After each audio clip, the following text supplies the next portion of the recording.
Hello friends. जैसे हमने पिछली वीडियो में क्वेश्चन किए थे कि हमारे पास अगर एक भी परसेंटेज आ जाए हम कोई भी परसेंटेज निकाल सकते हैं।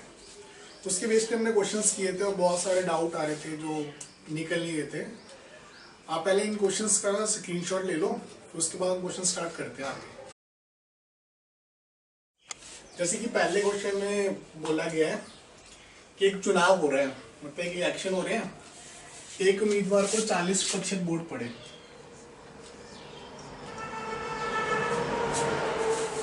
तो बड़ी नॉर्मल सी बात है, अगर एक बंदे को 40% वोट पड़े तो दूसरे बंदे को कितने वोट पड़े होंगे? 60%। और चुनाव में कुल वोट कितने होते हैं? 100%। अब हमें यहाँ पे ये नहीं दे रखा कि हारने वाले को इतने पड़े, जीतने वाले को इतने पड़े, हमें उनका डिफरेंस दे रखा है। उसने बोला कि जो बंदा हारा है ना वो 1200 वोटों से हारा है, तो मतलब इन दोनों बंदों की वोटों का अंतर कितना है? 1200। अगर इनकी परसेंटेज का डिफरेंस निकालना हो, 60 में से 40 निकाल दें, 20%। तो हम यहाँ पे एक बात बोल सकते हैं कि 20% परसेंटेज का डिफरेंस था और वोटों का डिफरेंस 1200 था। और हमसे ये पूछा गया कि चुनाव में कुल वोटें कितनी पड़ी है। तो एक ही कंसेप्ट बड़े दिनों से समझा रहा था कि अगर एक भी परसेंटेज आ जाए तो हम कोई भी परसेंटेज निकाल सकते हैं। यहाँ से 1% इसके इक्वल आ गया,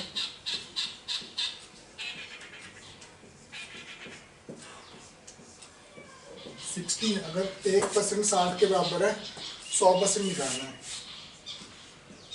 100 से मल्टीप्लाई कर दो,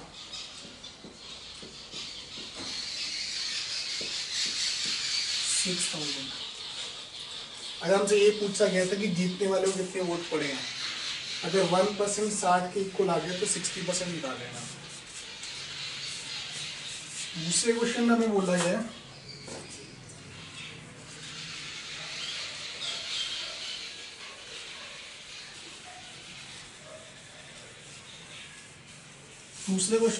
है कि एक बस में 360 यात्री बैठे हैं और उसने बोला कि 80% सीटें भरी हुई हैं। अगर 80% सीटें भरी हुई हैं तो खाली सीटें कितनी होगी? 20%। क्योंकि हमें पता है ना कि 100% सीटें होंगी टोटल।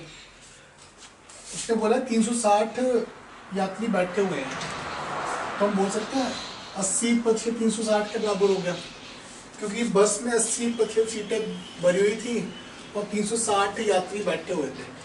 तो ये एक बात आ गई, 80% बराबर है 360। और उसने क्वेश्चन में बोला है कि उस बस में और कितने यात्री बैठ सकते हैं। हमारे पास 20% सीटें अभी खाली हैं। अगर 80% इसके इक्वल आ गए तो हम निकाल सकते हैं 20%। उसने क्वेश्चन में पूछा कितने यात्री और बैठ सकते हैं, तो 20% यात्री और बैठ सकते हैं इसमें। तो 1%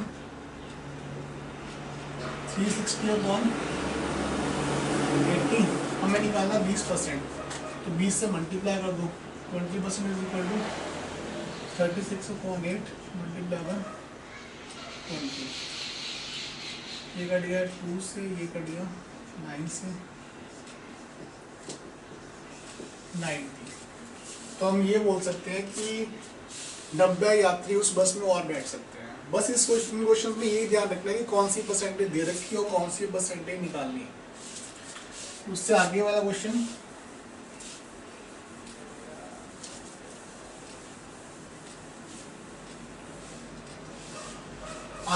में बोला है कि एक परीक्षा में रोहन ने 24% अंक प्राप्त किए। अगर रोहन है उसने 24% मार्क्स लिए और निर्धारित अंकों से, मतलब जो पास होने के लिए मार्क्स चाहिए थे वो, उसे हम बोल सकते हैं निर्धारित अंक। मान लेते हैं पास होने के कोई मार्क्स है, पता नहीं हमें कितने, वो बोलता है उससे पास मार्क अंक से रोहन ने 20 अंक कम कम प्राप्त किए, मतलब यहाँ पे कोई मार्क्स थे, पास होने के लिए इतने मार्क्स चाहिए थे, बट उसके 24% मार्क्स आए हैं और उसने 20 अंक कम प्राप्त किए हैं। और बोलता मोहित ने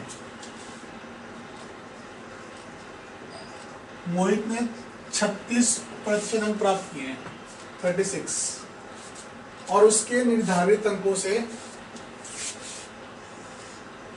40 अंक ज्यादा है। फिर हमसे क्वेश्चन में ये पूछा गया है कि एग्जाम में टोटल मार्क्स कितने थे। रोहन के निर्धारित अंकों से 20 कम आए हैं और मोहित के 40 ज्यादा हैं। अब वही कंसेप्ट देखो, दोनों परसेंटेज में डिफरेंस कितना आ गया, 24 और 36 में डिफरेंस कितना आ गया, 12% का। 36 में से 24 माइनस किए 12, और मार्क्स का डिफरेंस कितना आ गया, 60। हम यहाँ पे बोल सकते हैं 12% इज इक्वल टू 60। बस 1% ही निकल गई, क्वेश्चन वहीं पे खत्म हो जाता है। 1% 60/12 5। हमसे पूछा है टोटल मार्क्स, तो टोटल मार्क्स कितने आ गए, 100% इज इक्वल टू 5 × 100 5। ये हमारा तीसरा क्वेश्चन है।